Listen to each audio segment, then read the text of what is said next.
अब बढ़ल माथे कर जा करी बड़ी हार जा बढ़ल माथे कर जा अब ही से अपन सी राजा तू थोड़े थोड़े पिया तू थोड़े थोड़े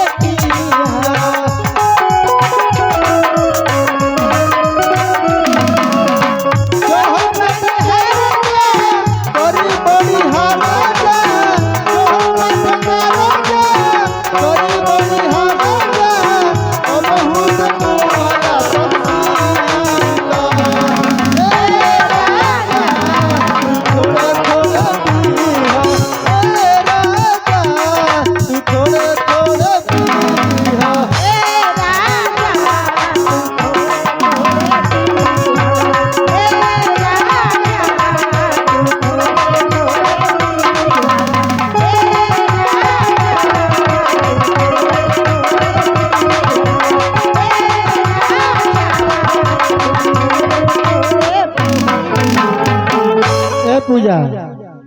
तने काहे थोड़े थोड़े पी हो जान तड़ू सुना ना। हाँ बोलो थोड़े ही थोड़े में मजा आवेला मजा वाला थोड़ा थोड़ा में तू तो बुझाते बा कि मजा वाला थोड़ा थोड़ा में लेकिन कहल बा कि चांदनी रात में बरसात बुरी लगती है चांदनी रात में बरसात बुरी लगती है और दिल में दर्द हो तो हर एक बात बुरी लगती है लेकिन वहाँ का क्या कहत नहीं कि तहरा मोहब्बत में बोलो बोलो अब तहरा मोहब्बत हो गई एकदम बहुत बेपनाह मोहब्बत बता मतलब ये उम्र में मोहब्बत होता देखो प्यार जात पात कुछ न देखेला और ना उम्र देखेला प्यार कब बालवा कैसे पाक गई बालवा पकला से कोनो दिक्कत नहीं है ठीक न केस पकला से एक मतलब ई ना हो कि कोई बुढ़ा गइल बा जवानी में प्यार पाक जाता है बात बकना भैया चलो ये पर मत यही है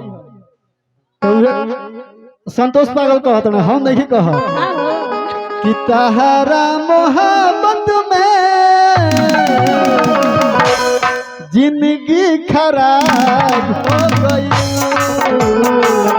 तहरा मोहब्बत में जिंदगी खराब हो गई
पूजा कह तड़ू कि बाबा शर्मा तड़े आ देख बाबा लाइट मार के कैसे निहार तड़े हैं? चलिए मैडम जी,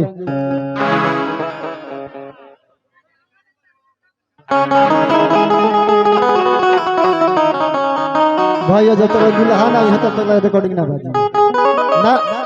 बरात मालिक से आदेश बनी जब तक दुल्हा ना आई तब तक लग कोनो रिकॉर्डिंग फटिंग ना हो ना। काहे जीवो भैया, मानी 10 मिनट और इंतजार कर लो, ठीक न? 10 मिनट इंतजार करो भाई।